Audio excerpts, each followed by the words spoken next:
Hi, welcome to the latest episode of History You Didn't Know But Should. I'm Ray, And I'm Chris.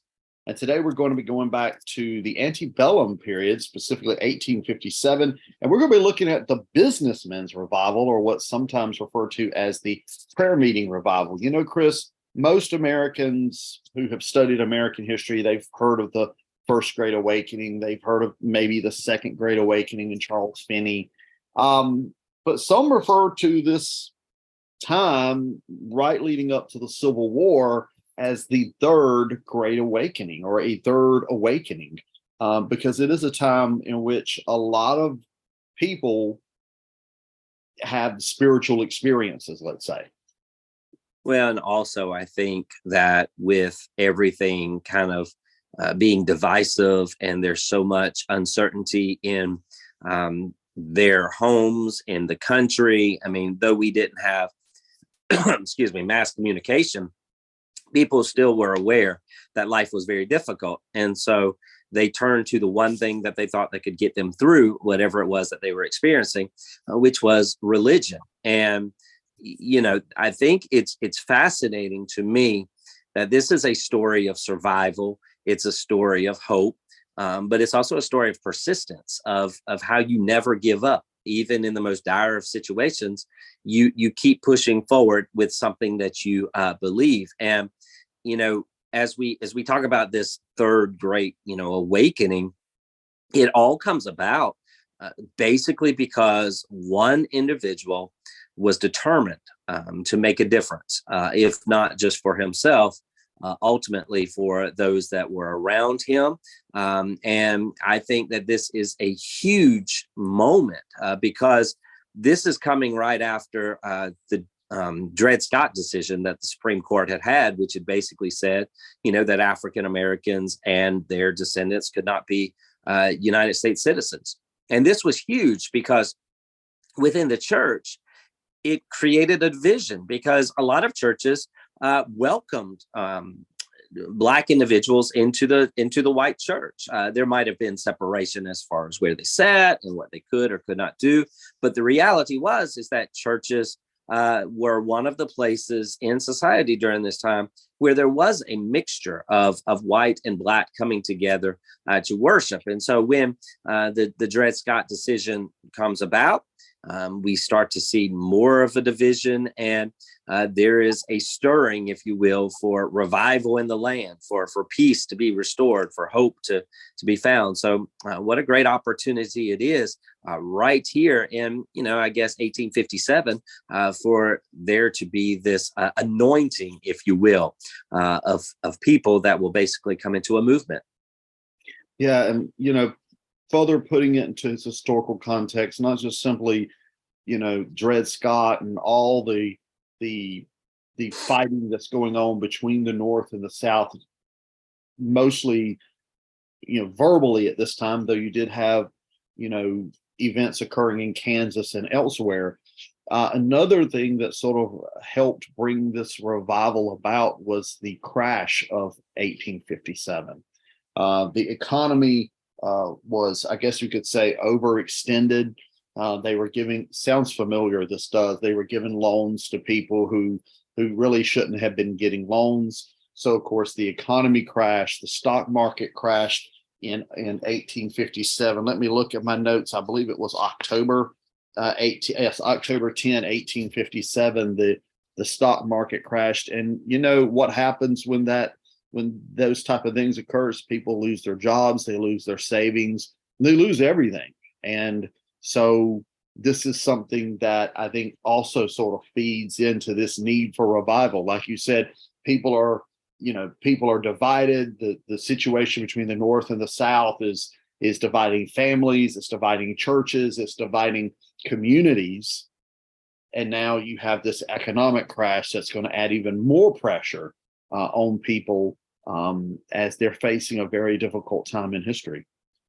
And what's fascinating with this is that this businessmen's revival, or this prayer revival of 1857-58, actually gets started by an individual doing the very opposite of what you were just talking about. You do have this panic in the streets, but yet here's this individual who's a businessman named Jeremiah Lanphier, who basically is willing to give up his salary, his job, his standing in the local establishment by becoming a missionary. And Ray, I just think you've got to have a serious understanding of your faith and that personal revelation that God is calling you to do something, to be willing in that time period, in that climate of a situation, to be able to forego your business career to give up a big salary for basically nothing to do the work that you feel that God has called you to do. Yeah, and he's a missionary right there in New York City.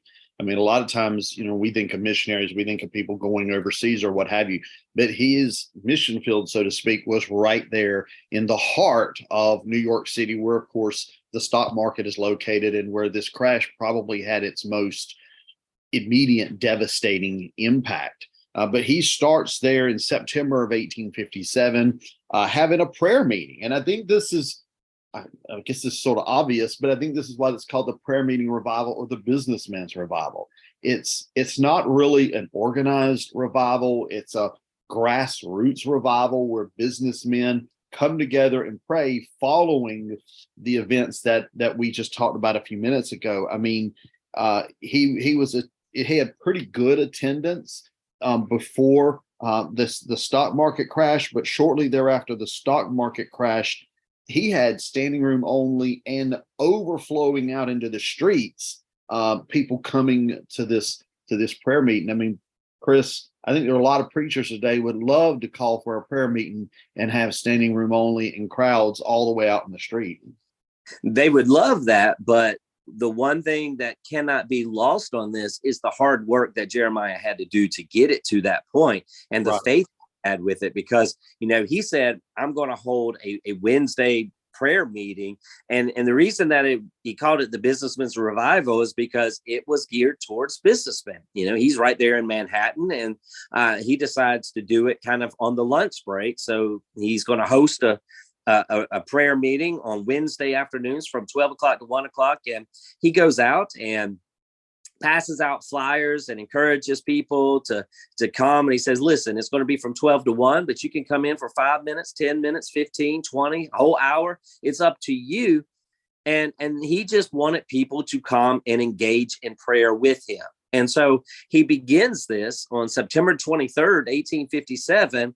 And I mean, I can only imagine there's a lot of nervous feelings that he has, but also with anticipation, with excitement. And, he goes in, and I just imagine him getting the chairs lined up in the room. He's got everything set up, and here comes 12 o'clock, and he's ready for that time of prayer. And I don't know what he was thinking. I don't know how many he was expecting, but, at 12 o'clock, Ray, nobody showed up. And you can only imagine that he was thinking, oh no, have I really missed what I was supposed to do? At 12:10, nobody's coming. 12:25, still nobody's there. And it would have been easy. This is just me speaking, but I could imagine at 12:30, Ray, I'm probably pulling up the chairs. I'm probably ready to call it a quits and just say, you know what, I'm a failure. I didn't hear God correctly. I messed up. I just didn't do this. I just didn't do this right. But what he did is he stayed and he didn't quit. And at 12:30, somebody walks in the door 30 minutes after it started, when many other people would have walked away. One comes in at 12:30, another one comes in, another one. And at the end of that first day, he's got 6 people. And Ray, it's not that busting at the seams, but on that first day, he saw that God was in it. He saw that this was a genuine need. And, he says, okay, we're going to keep doing this. And so he starts out with 6, plans another one for the following Wednesday, 20 come. And then, as you mentioned, when the stock market crashed and people losing everything, I mean, he's got crowds of up 3,000 people joining in on that church. And Ray, what's interesting is that it wasn't just businessmen that started coming. but it was anybody and everybody that started coming in at that point, because everybody was hurting, everybody was in need. Yeah, and it didn't stop with him. Like a revival that you would expect to spread from one point and spread outward, within 6 months, 7 months of his the start of his meeting, there were over 10,000 New Yorkers attending prayer meetings at different points throughout the city. And one of the sources for understanding this particular revival is a guy called Samuel Prime, who wrote a book called The Power of Prayer in 1859, and he's talking about the cause of this revival. And I think maybe he's being a little defensive about the cause of the revival, but he says this, speaking about how the economic crash and all that just drove people to these prayer meetings, to these revival meetings. And he said the following: when the hand of God is suddenly laid upon city and country, the sources of prosperity dried up. It is natural to believe that men will look away from themselves and say, verily, there is a God who reigns. So he's basically arguing that people are flocking in large numbers to these prayer meetings and to these revival meetings, that this revival is spreading from the ground up, in large part because people have realized all the material things, all the money that they had put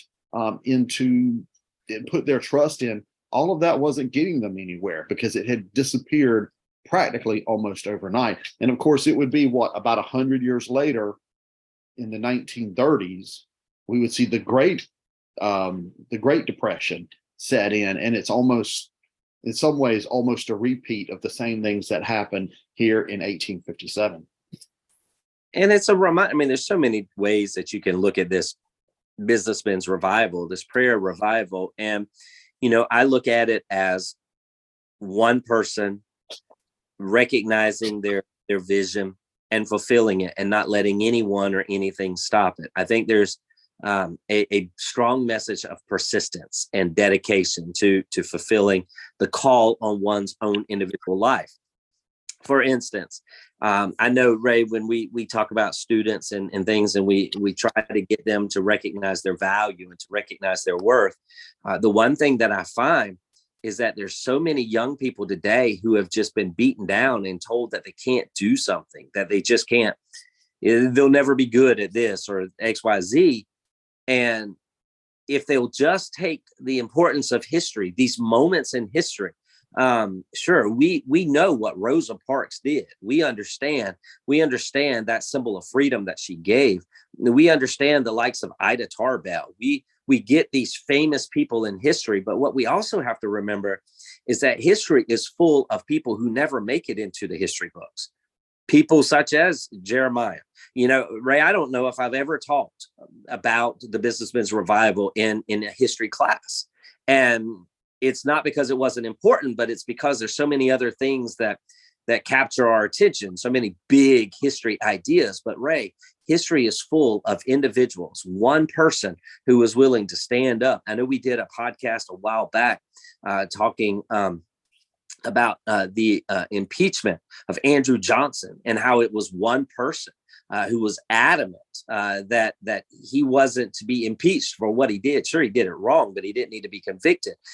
Throughout our history, there's stories of people who are willing to stand up for the right, stand up for the injustice of the world, and to make a stand. And that's what I find in this passage, or this topic that we're studying today. Is here's this individual who saw a need in his local community and did something about it. He didn't go and just whine about it. He didn't complain, but he stepped up. He opened the doors to a classroom, and he said, come in. And Ray, what I also think is pretty interesting is that he had specific instructions for what was going to be going on during that particular prayer meeting.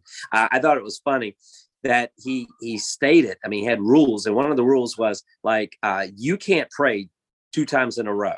You got to let other people speak. This is not to be a place for you to come in and take over, but it's for all of us to gather.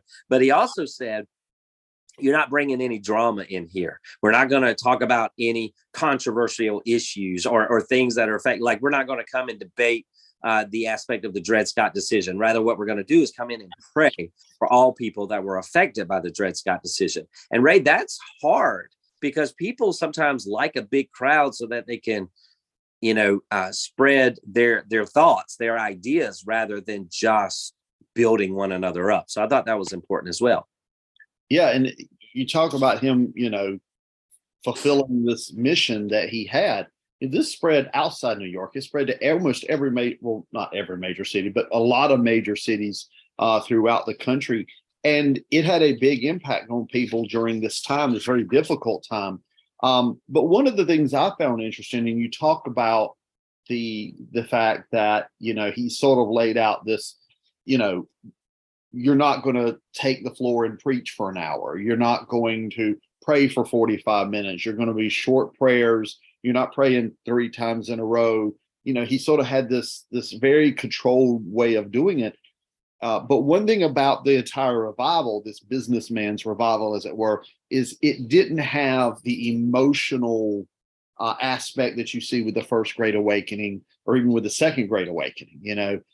Jonathan Edwards, who was the great Congregationalist preacher during the First Great Awakening, he wrote an entire book called The Religious Affections, in which he talked about the difference between emotional response to a message and a genuine heartfelt response to a message. But in this revival, you didn't have to have that discussion because there wasn't people weren't barking like dogs and falling all over the place and doing all that kind of stuff.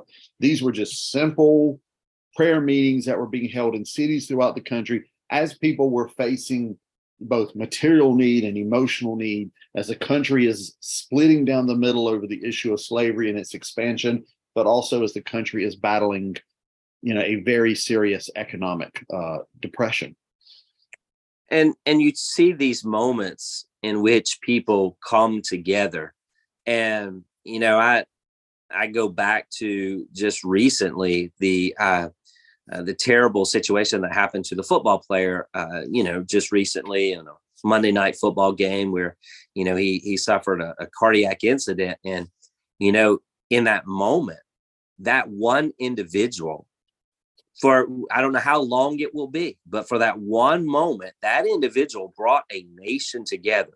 People who follow sports, people who don't follow sports, people from different races, different denominations, different ethnicities, different backgrounds. In that one moment, everybody in this country came together to support that individual. And I just think it shows that there are opportunities where we can agree on certain things, where we as a nation can come together. And if we would just focus on those issues instead of the 30-second rants or the misleading social media posts and all of this, but if we would just focus that in times of need we come together. It doesn't matter if you're Catholic, Hindu, or Jew or Christian, but you come together for the betterment of a person or a society or a group.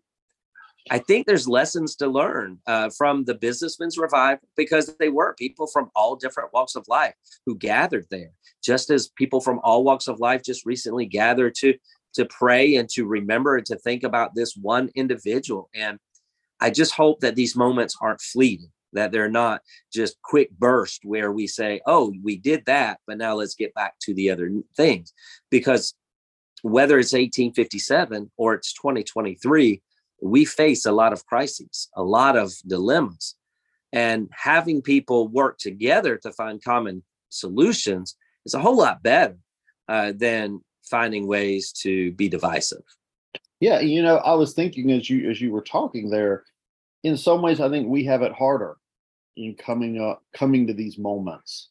I'm not saying in 1857 it was easy. I mean, we know what's going to happen in a few years away from 1857. We know what's already happened. But in some ways, I think when we talk about, people being able to set aside differences and come together, you talk about social media, you talk about the 24-hour news networks, talk radio, and these things thrive off of divisiveness. They thrive off of division. And if the divisiveness and division and distrust is not there, these places, they run out of business. So their market is angry people being angry at each other, distrusting each other. And I think in some ways that makes it harder for people in our day to come together. And I think we saw that with the COVID situation, is instead of everybody pulling together, it drove deeper wedges in society.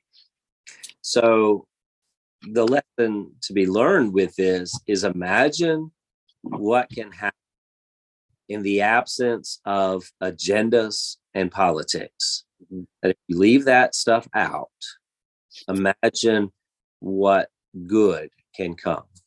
Yeah, and we don't want to be guilty of looking at 1857 through a rose-colored glasses. We know what was going on in the larger society. You talked about it earlier. I talked about the economic situation. So it was a difficult time in history.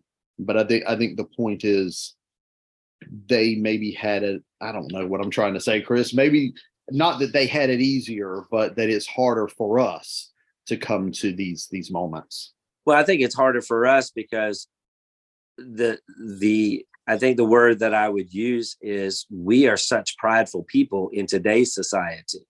We know what's out there. We have more technology to allow us to see what is available and what we can have or what we want.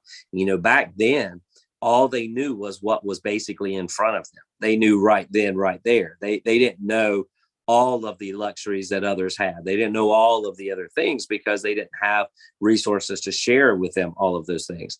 But I think as the years have progressed, we've become more prideful people in which we don't want to ask for help. Whether that's as individuals or it's as a community or even as a nation, we think we have to handle it on our own. And I think that there was still a lot of pride then, because the pride of the North, pride of the South, that led to the Civil War.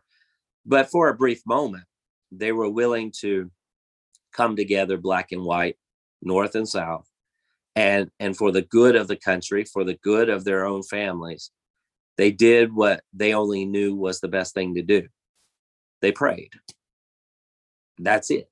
They came together as a community and they prayed. They didn't talk. They didn't discuss. They sang a song. They read some scripture. They prayed, and then they left and they pulled up their bootstraps and they went after it again. And they tried to make the very best of a terrible situation. Yeah. One last point I'll make here is that this revival, and I think I already mentioned it, this revival was a layman's revival. Yes, there was preachers and others who got involved in it, but they never led it. They never pushed this forward. It was always the businessman on the street, the average person, who was the one, pushing this revival forward. So I think with that, we'll go ahead and wrap up this episode of History You Didn't Know But Should. Chris, this is episode 101. So Wow. yeah, it's been a journey. Our last episode, of course, we talked about the first 99 episodes, because our last episode was our 100th episode. As always, we hope you enjoyed this podcast. Share it with your friends and family. We're available on Facebook, Twitter, Amazon Music, iHeart, Anchor, Spotify. We're all over the place that you can find the podcast History You Didn't Know But Should. Until next time, I'm Ray. I'm Chris. Talk to you later.